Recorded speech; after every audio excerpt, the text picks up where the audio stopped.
Hi hello എല്ലാവർക്കും നമസ്കാരം. പത്തരമാറ്റ് സീരിയലിൻ്റെ ഇനി വരാനിരിക്കുന്ന ഒരു ഗംഭീരമായിട്ടുള്ള വിശേഷത്തിലേക്ക് എല്ലാവർക്കും സ്വാഗതം. അപ്പോൾ നിങ്ങൾ ആരെങ്കിലും കൂട്ടുകാർ ആദ്യമായിട്ടാണ് ഈ ഒരു ചാനൽ കാണുന്നതെങ്കിൽ നിങ്ങൾക്ക് ഇഷ്ടപ്പെട്ട് കഴിഞ്ഞാൽ ഇപ്പം തന്നെ ഒന്ന് സബ്സ്ക്രൈബ് ചെയ്ത് വെച്ചേക്കണം കേട്ടോ. നേരെ നമുക്ക് ആ ഒരു കഥയിലേക്ക് പോയാലോ. നമ്മുടെ ദേവയാനി പതിവിലും വലിയ സന്തോഷത്തിലിരിക്കുക.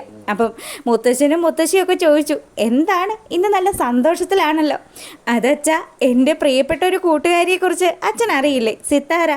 ആ സിത്താര അറിയാം, ലണ്ടനിലുള്ളതല്ലേ എന്ന് മുത്തശ്ശൻ ചോദിക്കുക. ആ അതെ അച്ഛാ, അവൾ നാട്ടിലെത്തിയിട്ടുണ്ട്. അവളുടെ മകൻ്റെ കല്യാണമൊക്കെ ആയെന്ന് പറഞ്ഞു. എന്നെ വിളിച്ചിട്ടുണ്ടായിരുന്നു. ദേ അവൾ ഇന്ന് നമ്മുടെ അനന്തപുരി തറവാട്ടിലേക്ക് വരികയാണെന്നും പറഞ്ഞു. അപ്പം അതിൻ്റെ ഒരു സന്തോഷത്തിലാണ് ഞാനിങ്ങനെ നിൽക്കുന്നത്. പിന്നെ ഒരുപാട് വർഷങ്ങളായില്ലേ ഞാൻ അവളെ കണ്ടിട്ട്. അന്ന് തന്നെ ആദർശിൻ്റെ വിവാഹ ദിവസം അവൾക്ക് ഭയങ്കര തിരക്കായി പോയതുകൊണ്ട് ജസ്റ്റ് ഒന്ന് വന്ന് അത് അറ്റൻഡ് ചെയ്തിട്ട് പോവുക മാത്രമല്ലേ ചെയ്തുള്ളൂ. അപ്പം ആ കാര്യങ്ങളൊക്കെ ഞാനിങ്ങനെ മനസ്സിലാലോചിച്ചപ്പോൾ വലിയ സന്തോഷമായെന്നൊക്കെ പറയുക. ദേവയാനിയുടെ ഈ മട്ടും പാവമൊക്കെ കാണുമ്പം മുത്തശ്ശനാണെങ്കിലോ എന്തേലും ആയിക്കോട്ടെ, ഇവളിങ്ങനെയെങ്കിലും ഒന്ന് ചിരിച്ച് കാണുന്നുണ്ടല്ലോ, ആ ഒരു സന്തോഷത്തിൽ നമ്മുടെ മുത്തശ്ശൻ അവിടെ ഇങ്ങനെ ഇരിക്കുക കേട്ടോ. പിന്നീട് നമ്മുടെ ദേവയാനിയുടെ കൂട്ടുകാരി സിത്താരയെ കാണിക്കുകയാണ്. ആ ചാട്ടി നല്ല ഒന്നാന്തരം ഒരു ഫ്രീക്കത്തിയാണ്. അപ്പോൾ പുള്ളിക്കാരി ഇങ്ങനെ ബുള്ളറ്റിനൊക്കെയാണ് വരുന്നത്. അങ്ങനെ പുള്ളിക്കാരി ആ വീട്ടിലേക്ക് വരുന്നത് പ്രമാണിച്ച് ദേവയാനി കിച്ചണിൽ കയറുകയാണ്. കൂട്ടുകാരിയുടെ ഓരോ ഇഷ്ടവിഭവങ്ങളും നമ്മുടെ നയനയെ കൊണ്ട് പറഞ്ഞു ചെയ്യിപ്പിക്കുകയാണ്.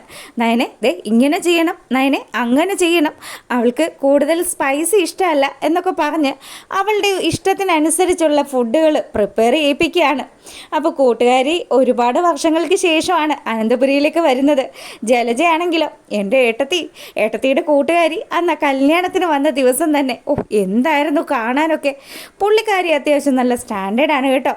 എടി നിനക്കറിയില്ലേ, ഞാൻ അത്യാവശ്യം സ്റ്റാൻഡേർഡുള്ള ആൾക്കാരുമായിട്ടേ കൂട്ടുകൂടാറുള്ളൂ. ആ അതെനിക്ക് മനസ്സിലായി ഏട്ടത്തിയെന്നും പറഞ്ഞ് ജലജ അപ്പുറത്തേക്ക് പോവുക. ജലജ അങ്ങ് പോയതും നമ്മുടെ ദേവയാനി കാത്തിരുന്ന സുഹൃത്ത് ആ വീട്ടിലേക്ക് എത്തുകയാണ്. അങ്ങനെ പുള്ളിക്കാരി വന്നു. ദേവയാനി വലിയ സന്തോഷത്തിലായി കേട്ടോ. അവൾക്ക് കുടിക്കാൻ നമ്മുടെ നയനത കോഫിയൊക്കെ കൊണ്ടുവന്ന് കൊടുക്കുക. നയനയെ കണ്ട പാടെ തന്നെ നമ്മുടെ സിത്താരയാണെങ്കിലോ, അല്ല ദേവയാനി നിൻ്റെ മരുമോൾ എവിടെയാ? ഞാൻ അന്ന് ഒരു മിന്നായം പോലെ കണ്ടതാണല്ലോ. ശരിക്കും ആ കല്യാണ ദിവസം പുള്ളിക്കാരിക്ക് തിരക്കായത് കൊണ്ട് തന്നെ നവ്യയാണെന്ന് കണ്ടിരുന്നത്. നവ്യയും ആദർശം തമ്മിലുള്ള വിവാഹമാണ് അന്ന് നടക്കാനിരുന്നത്. അപ്പോൾ ഇതിനിടയ്ക്ക് നമ്മുടെ നയന കയറി വന്നതും നയനയും ആദർശം വിവാഹം കഴിച്ച വിവരങ്ങളും ഒന്നും പാവം സിത്താരയ്ക്ക് അറിയത്തില്ലല്ലോ. അതൊന്നും നമ്മുടെ ദേവയാനി നാണക്കേട് മൂലം പുറത്തു പറയാണ്ടിരിക്കുകയാണ്. ഈ സമയം നമ്മുടെ നയനയും നവ്യയും ഒരുപോലെ തന്നെ അങ്ങോട്ട് വരിക. അപ്പം ഇതിലേതാ നിൻ്റെ മരുമോള്? നവ്യ തന്നെയല്ലേ എന്നുള്ള രീതിയിൽ നവ്യയെ വിളിച്ചിട്ട്, മോളെ നിനക്ക് സുഖമാണോ? ആദർശം മോൻ എവിടെ പോയി? ഓഫീസിൽ പോയതാണോ എന്നൊക്കെ സിത്താര ചോദിക്കുക. അത് എൻ്റെ മരുമോള് ആ നിൽക്കുന്നതാണെന്നും പറഞ്ഞിട്ട് നമ്മുടെ ദേവയാനിക്ക് തന്നെ നയനയെ ചൂണ്ടിക്കാണിക്കേണ്ടി വരികയാണ്. അപ്പം നയനയാണെങ്കിലോ എന്തെങ്കിലും ആയിക്കോട്ടെ, ഒരാളുടെ മുന്നിലെങ്കിലും ഇത് എൻ്റെ മരുമോളാണെന്ന് എൻ്റെ അമ്മായിയമ്മ സമ്മതിച്ചല്ലോ. ആ ഒരു സന്തോഷത്തിൽ പുള്ളിക്കാരി അവിടെ ഇങ്ങനെ നിൽക്കുക കേട്ടോ. അപ്പം നവ്യ നമ്മുടെ നയനയുടെ അടുത്ത് ചോദിച്ചു, എടി ആരായി വന്നിരിക്കുന്നത്? എനിക്കിവരെ കണ്ടിട്ട് മനസ്സിലായില്ലല്ലോ. എൻ്റെ പൊന്നു ചേച്ചി, ഇത് എൻ്റെ അമ്മേൻ്റെ, അതായത് എൻ്റെ അമ്മായിയമ്മേൻ്റെ ഏറ്റവും അടുത്ത ഫ്രണ്ടാണ്. ഒരുപാട് നാളുകൾക്ക് ശേഷം അവർ കാണുകയാണ്. അപ്പം ആ ആൻറ്റിയുടെ മോൻ്റെ കല്യാണം ക്ഷണിക്കാൻ വേണ്ടി വന്നതാണെന്നൊക്കെ കൂടി പറഞ്ഞു. അങ്ങനെ ഇവർ വർത്തമാനമൊക്കെ പറഞ്ഞുകൊണ്ട് നിൽക്കുക. അപ്പം എല്ലാവരെയും തിരക്കുകയാണ് സിത്താര. വളരെയധികം കാര്യമായിട്ട് പുള്ളിക്കാരി എല്ലാവരുടെ അടുത്തും ഇടപഴകി. അതിനുശേഷം നയന മോളെ കോഫി വളരെയധികം നന്നായിട്ടുണ്ട് കേട്ടോ. ആ കോഫി മാത്രമേ ഉള്ളൂ നല്ലതാന്ന് പറയാൻ. ജലജ അങ്ങനെ നമ്മുടെ നയനയെ കുറ്റപ്പെടുത്തുമ്പോഴത്തേക്കിനും ദേവയാനി ജലജയെ നോക്കി കണ്ണുരുട്ടുക, മിണ്ടാതെ നിൽക്കടി എന്നുള്ള രീതിയിൽ. അപ്പോൾ ഈ സമയത്താണെങ്കിലും ഇവരുടെ ഈ സംസാരവും വന്നത് ആരാണെന്നും ഒന്നും മനസ്സിലാകാതെ അനാമികയാണെങ്കിൽ അപ്പുറം നിന്ന് ഇങ്ങനെ വാച്ച് ചെയ്യുക. ചേടാ ഇതാരെയും വന്ന ലുക്കും വരവും അതുപോലെ തന്നെ പ്രൗഢിയൊക്കെ കാണുമ്പോഴത്തേക്കിനും ഇതുപോലെ തന്നെ ഏതോ കാശുള്ള വീട്ടിലതാണ്. എന്തായാലും അവരോടൊക്കെ നല്ല ബന്ധം സ്ഥാപിച്ച് വെക്കണം, ഇല്ലെങ്കിൽ ശരിയാവില്ല. പിന്നെ ദേവയാനി എന്ന് പറയുന്ന വല്യമ്മ ഒരു കിഴങ്ങത്തി ആയതുകൊണ്ട് തന്നെ ഇപ്പോൾ വിശ്വസിച്ച് കൂടെ നിർത്തുകയാണല്ലോ. പത്തരമാറ്റ തനി തങ്കമായിട്ടുള്ള ആ നയനയെ തള്ളിക്കളഞ്ഞിട്ടാണ് തള്ള ഇപ്പോൾ എന്നെ കൂട്ടുപിടിച്ചിരിക്കുന്നത്. എന്തായാലും അവരുടെ മുന്നിൽ ഞാൻ നല്ല സൂപ്പറാണ്, നല്ല കുടുംബത്തിലെ കൊച്ചാണ് എന്നൊക്കെ പറഞ്ഞ് ഇവളിങ്ങനെ ആലോചിച്ചുകൊണ്ട് നിൽക്കുക. ഏട്ടത്തിയുടെ ബെസ്റ്റ് ഫ്രണ്ട് വന്നോ എന്നൊക്കെ നോക്കാൻ വേണ്ടിയിട്ട് നമ്മുടെ രേവതിയും അതുപോലെ തന്നെ നമ്മുടെ ജാനകിയും കൂടി അങ്ങോട്ടേക്ക് വരിക കേട്ടോ.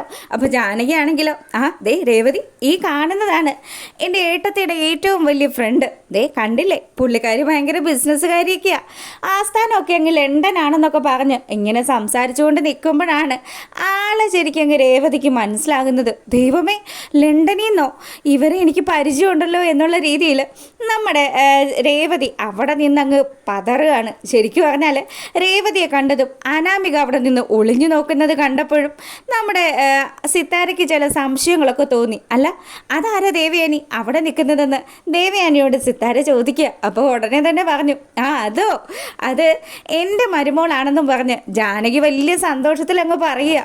അപ്പം നമ്മുടെ അനാമികയെ കണ്ടതും സിത്താരയ്ക്ക് ചില കാര്യങ്ങളൊക്കെ മനസ്സിലായി. അല്ല, ഈ കുട്ടിയെ ഞാൻ എവിടെയോ കണ്ടിട്ടുണ്ടല്ലോ, മോളുടെ വീടൊക്കെ എവിടെയാണെന്ന് അവൾ ചോദിക്കുകയാണ്. അപ്പോൾ സിത്താരയുടെ ഈ ഒരു ചോദ്യമൊക്കെ കേൾക്കുമ്പോൾ, ഭഗവാനെ, ഇനി ഈ പെണ്ണുപിള്ളയ്ക്ക് എന്നെ എന്തെങ്കിലും ഒരു സംശയം തോന്നി കാണുമോ, ഇവരിനി എവിടെയെങ്കിലും വെച്ച് എന്നെ കണ്ടിട്ടുണ്ടാകുമോ എന്നുള്ളൊരു പേടിയാണ് അനാമികയ്ക്ക് വരുന്നത്. ശരിക്കും പറഞ്ഞാൽ ലണ്ടനിൽ വെച്ച് ചില ഉടായ്പകളൊക്കെ കാണിച്ചായിരുന്നു നമ്മുടെ അനാമികയും വേണുവും രേവതിയും ഒക്കെ. അതുകൊണ്ട് തന്നെ ഇവർ ഈ കാര്യങ്ങളൊക്കെ ആലോചിച്ച് ഇങ്ങനെ നിൽക്കുമ്പോഴത്തേക്കിനും സിത്താരയാണെങ്കിലോ, അല്ല ദേവയാനി, ഇത് ശരിക്കും ഇവരുടെ വീട് എവിടെയാണ്? എനിക്കിവരെ നല്ല പരിചയമുണ്ട്, ദേ ഈ സ്ത്രീയും എനിക്ക് നല്ല പരിചയമുണ്ട്, ഞാനൊന്ന് ആലോചിച്ച് നോക്കട്ടെ എന്ന് പറയുകയാണ്. ആ സമയം തന്നെ നൈസായിട്ട് അനാമികയുടെ അമ്മ അവിടെ നിന്ന് മുങ്ങുകയാണ്. ഇനി ഇവിടെ നിന്ന പണി പാളും, ദേ എനിക്ക് കുറച്ച് തിരക്കുണ്ട്, ഞാനൊന്ന് അകത്തോട്ട് പോട്ടെ എന്നും പറഞ്ഞ് പുള്ളിക്കാരി അവിടെ നിന്ന് സ്കൂട്ടാകുന്ന സമയത്ത് നമ്മുടെ അനാമികയാണെങ്കിലോ, ചേട്ടാ അമ്മ മുങ്ങിയല്ലോ, അമ്മ മുങ്ങിയെങ്കിൽ അതിന് പിന്നിൽ എന്തോ ചില കാര്യം ഉണ്ടല്ലോ, അങ്ങനെയാണെങ്കിൽ ഞാൻ ഇനി ഇവിടെ നിന്ന് കഴിഞ്ഞാൽ ശരിയാകില്ലല്ലോ എന്ന് പറയുകയാണ്. ഈ സമയം നമ്മുടെ ദേവയാനിയുടെ അടുത്ത് പുള്ളിക്കാരി സിത്താരയ്ക്ക് തനിച്ച് കുറച്ച് കാര്യങ്ങൾ സംസാരിക്കാനുണ്ടെന്ന് പറയുകയാണ്. അങ്ങനെ സിത്താര പറഞ്ഞതനുസരിച്ച് ദേവയാനി അവരെയും കൂട്ടി ദേവയാനിയുടെ റൂമിലേക്ക് കയറി. എടി, നിനക്ക് എന്താ എന്നോട് പറയാനുള്ളത്? എടി, ഞാൻ പറഞ്ഞില്ലേ അവിടെ വെച്ച് കണ്ട ആ പെങ്കൊച്ച്, അവളെ എനിക്ക് നല്ലതുപോലെ അറിയാം, അവൾ നിങ്ങളുമായിട്ട് എങ്ങനെയാണ് പരിചയം? അതോ, ഈ നമ്മുടെ ഈ സിറ്റിയിൽ തന്നെ നല്ല ഒന്നാം തരത്തിൽ ബിസിനസ് ചെയ്യുന്ന ഒരാളുടെ മോളാണ് പുള്ളിക്കാരി. പിന്നെ ഇവിടുത്തെ അനിയുമായിട്ട് ഭയങ്കര കൂട്ടായിരുന്നു. അങ്ങനെ ഞങ്ങളൊന്ന് ആലോചിച്ച് നോക്കിയതാ. നല്ല തറവാടിത്തമുള്ളൊരു പെങ്കൊച്ചാന്നേ, അവളുടെ ഫാമിലിയും അതുപോലെ തന്നെ തറവാടികളാണ്. നിനക്കറിയാലോ എനിക്കൊരു ചതിവ് പറ്റിയ കാര്യം, പിന്നെ ഞാൻ കൂടുതലൊന്നും നിന്നോട് പറയാതിരുന്നതാ. ആ കണ്ടതുണ്ടല്ലോ എൻ്റെ മരുമോളാണ്, പക്ഷേ അവൾ എങ്ങനെ എൻ്റെ മരുമോളായി എന്നുള്ളത് അതൊരു ഭയങ്കര കഥ തന്നെയാണ്. നീ കണ്ടത് നവ്യയായിരുന്നില്ലേ എൻ്റെ ആദർശിന് വേണ്ടിയിട്ട് ഞാൻ ആലോചിച്ചത്? എല്ലാം ചതിവ് പറ്റിയതാടി. എന്നെയും എൻ്റെ കുടുംബത്തെയും അവരൊക്കെ കൂടി പച്ചയ്ക്ക് ചതിച്ചതാണ്. എൻ്റെ മോന് അവളെ കണ്ണെടുത്ത കണ്ടുകൂടായിരുന്നു, പക്ഷേ ഇപ്പം അവന് അവളെ ജീവനാണ്. ഇതൊന്നും കണ്ടിട്ട് എനിക്ക് സഹിക്കാനേ പറ്റുന്നില്ല. എന്തെങ്കിലും ഒരു പോംവഴി ഉണ്ടോ എന്നൊക്കെ ഞാൻ ആലോചിക്കാത്ത ദിവസങ്ങളില്ല എന്നൊക്കെ പറഞ്ഞ് ദേവയാനി ഇങ്ങനെ ആ പഴങ്കഥകളുടെ കെട്ടഴിക്കുകയാണ്.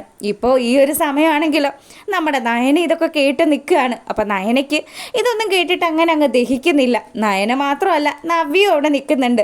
അമ്മയ്ക്ക് എന്തവസരം കിട്ടിയാലും തന്നെയും തൻ്റെ ഫാമിലിയെയും കൊച്ചാക്കാനായിട്ട് അവർ മറക്കില്ലല്ലോ എന്നുള്ള ആ ഒരു കാര്യം ഇവരിങ്ങനെ ആലോചിച്ചുകൊണ്ട് നിൽക്കുമ്പോഴാണ് ശരിക്കും പറഞ്ഞാൽ ഇത്രയും കാലവും ഈ കുടുംബത്തെ ചതിച്ചുകൊണ്ടിരുന്നത് ആരാണ് എന്നുള്ള സത്യം നമ്മുടെ സിത്താര വെളിപ്പെടുത്തുന്നത്. സിത്താര നമ്മുടെ ദേവയാനിയുടെ അടുത്ത് ചില കാര്യങ്ങൾ പറയുകയാണ്. അതെ ദേവയാനി, ഇപ്പം ഞാൻ ഇവിടെ വെച്ച് കണ്ട അനാമികയുണ്ടല്ലോ, അവളുടെ അച്ഛൻ്റെ പേര് മിസ്റ്റർ വേണു. യെസ്, വേണുവിൻ്റെ മകളാണല്ലോ അനാമിക. അവളും അവളുടെ അച്ഛനും അമ്മയും ഒക്കെ ഇവർ കുറച്ചു കാലം ലണ്ടനിൽ താമസിച്ചിരുന്നു. അവിടെ താമസിച്ചിരുന്ന സമയത്ത് ഞങ്ങളുടെ വീട് അവർക്ക് റെൻറ്റിന് കൊടുത്തു. അങ്ങനെയുള്ള ഉഡായിപ്പ് ഫാമിലിയാണ് ഇവരെന്ന് പറയുകയാണ്.